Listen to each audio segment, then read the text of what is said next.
وإذ قال ربك للملائكة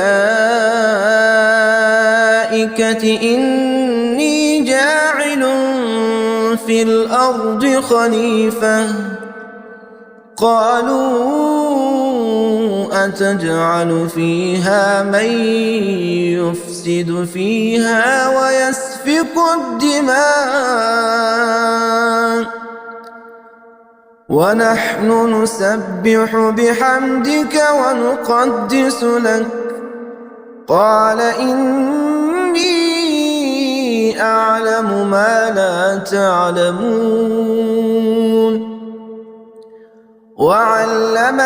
آدم الأسماء كلها ثم عرضهم على الملائكة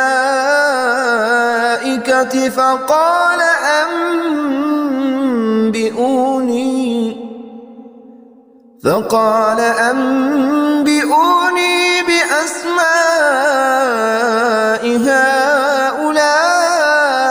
إن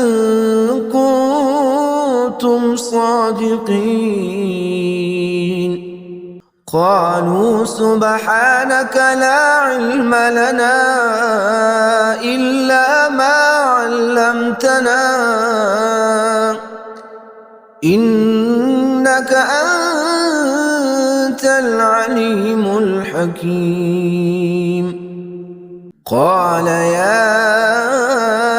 آدم أنبئهم بأسمائهم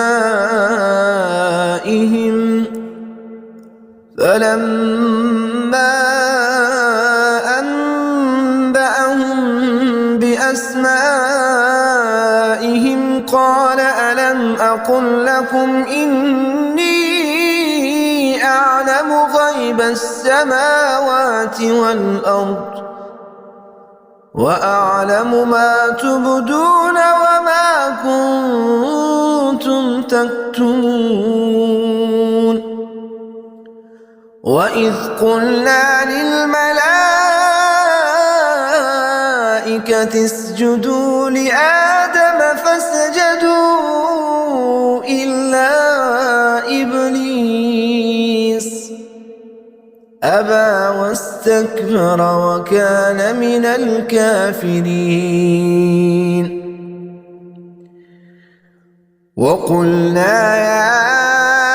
آدم اسكن أنت وزوجك الجنة وكلا منها رغدا حيث شئتما ولا تقربا هذه الشجرة فتكونا من الظالمين فأزلهما الشيطان عنها فأخرجهما مما كانا فيه وقلنا اهبطوا بعضكم لبعض عدو ولكم في الأرض مستقر ومتاع إلى حين فتلقى آدم من ربه كلمات فتاب عليه إنه هو التواب الرحيم قلنا اهبطوا منها جميعا فإما يأتينكم مني هدى فمن تبع هداي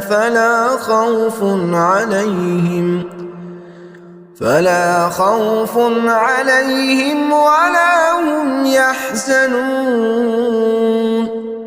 والذين كفروا وكذبوا بآياتنا أولئك أصحاب النار هم فيها خالدون